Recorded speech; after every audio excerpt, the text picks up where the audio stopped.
Shabbat Shalom Mevorach, j'espère que vous allez bien, que vous avez passé une bonne semaine. Paracha de cette semaine, Paracha de Vayeshev. Pour moi, la Paracha de Vayeshev, c'est la Paracha la plus belle de toute la Torah. C'est dans cette Paracha où la Torah nous raconte la fameuse histoire de Yosef Hatzadik. Yosef Hatzadik, fils de Yaakov Avinu, adoré par son père, malheureusement détesté par ses frères, jalousé par ses frères. Et la Torah nous dit, comme vous le savez sûrement, que les frères de Yosef, ils ont pris Yosef et ils l'ont vendu cruellement en Égypte. Yosef, il les a suppliés de ne pas le vendre. Il les a implorés, il a pleuré. Mais malheureusement, les frères de Yosef, sans pitié, ils prennent Yosef et ils le vendent en Égypte. Yosef, il atterrit en Égypte dans une maison des ministres de Paro qui s'appelle Potiphar.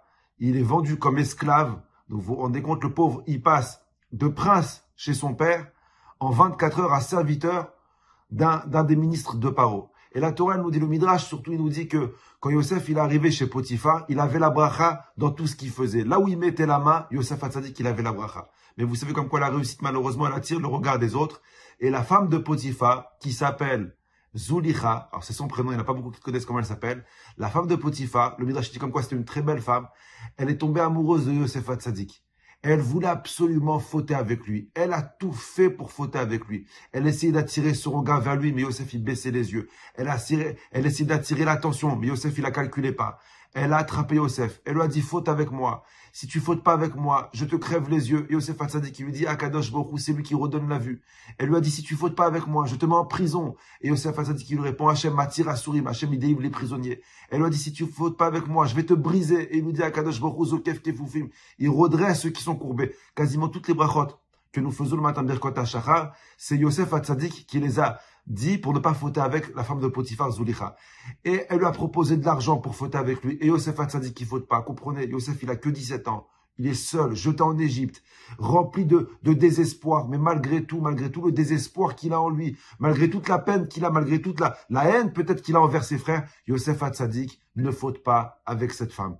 Pendant 1 an, il a tenu. Jusqu'au jour où la Torah nous dit que la femme de Potiphar, elle n'en pouvait plus. Yosef Hatzadik, un jour, il vient faire son travail à la maison, et c'est écrit dans la Torah, En ish babaïti, il n'y avait personne à la maison. Rachid dit sur place, c'était un jour férié.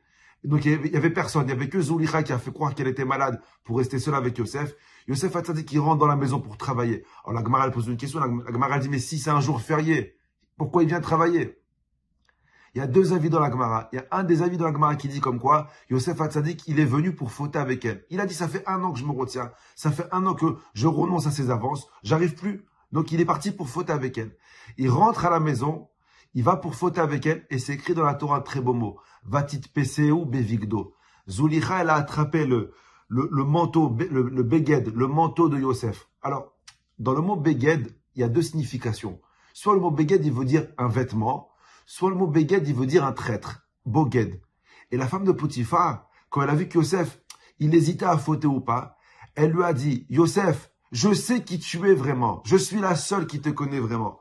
Tu n'es pas vraiment Yosef Hatzadik. T'es pas vraiment un tzadik. Regarde, t'es venu pour quoi? T'es venu pour fauter. Si t'étais un tzadik, jamais tu serais venu dans cette maison. Yosef, à ta boged, tu es un traître. Tu es un traître à tes valeurs. Tu es un traître à ta religion. Tu es un traître à ton Dieu. Elle a essayé de rentrer dans Yosef le désespoir. Rabotaï, du moment où le Yetzer Hara, il arrive à nous faire désespérer, il a fait 90% de la Avera. Il a fait 90% du travail. Une personne qui désespère de se marier, une personne qui désespère d'avoir des enfants, une personne qui désespère de guérir, une personne qui désespère d'avoir une bonne parnassa. Du moment où le Yetzer Hara, il réussit. Alors oui, bien sûr, comme quoi le désespoir, il entoure notre vie, c'est vrai. Mais le désespoir, il n'a pas le droit de pénétrer dans notre vie. Il peut entourer notre vie, mais il n'a pas le droit de rentrer dans notre vie. Et Yosef Hatzadik, cette femme-là, elle a essayé de lui rentrer du désespoir dans la tête, en lui disant, ta boged, tu es un traître. Et à ce moment-là, le Midrash nous dit comme quoi, Yosef, il voit l'image de son père. Yosef, il voit tout ce que son père, il a souffert dans sa vie. Mais que malgré toute la souffrance que Yaakov, il a souffert dans sa vie, jamais il a laissé le désespoir rentrer dans sa vie. Et Yosef Hatzadik, il répond à cette femme. Et il lui dit, je sais comme quoi je suis pas parfait. Je sais comme quoi j'ai des hauts et des bas comme tout le monde. Je sais comme quoi j'ai de la lumière et j'ai aussi beaucoup d'obscurité en moi. Aval, mais je suis pas un traître. Je suis pas un traître à ma religion. Je suis pas un traître à mon créateur. Et qu'est-ce qu'il fait Yosef? Vayanas begodachutza, et il abandonne son vêtement. Il abandonne sa traîtrise et il sort. C'est à ce moment-là qu'il a pris le titre de tzaddik. C'est peut-être une fois, une action dans ta vie qui va te donner ce titre de tzaddik. Rabotaï, n'oubliez jamais. Le désespoir, il peut entourer notre vie. Mais le désespoir n'a pas le droit de pénétrer notre vie. Ne soyez pas des traîtres. Vous savez, c'est quoi le plus grand traître? C'est une personne qui cesse d'espérer. Ne soyez pas un traître à vous-même, à vos rêves. Ne soyez pas un traître aux rêves de vos enfants. Une personne qui abandonne sa traîtrise et qui se dit, écoute, je ne fais pas rentrer le désespoir, je suis là pour combattre. Akadosh Baruch Hu ouvre toutes les portes. Et si Akadosh Baruch Hu doit le rendre le vice-roi d'Égypte, parce qu'il n'a pas abandonné ses rêves, alors Akadosh Baruch Hu il le fera. Wa chava hatzlacha, à la semaine prochaine.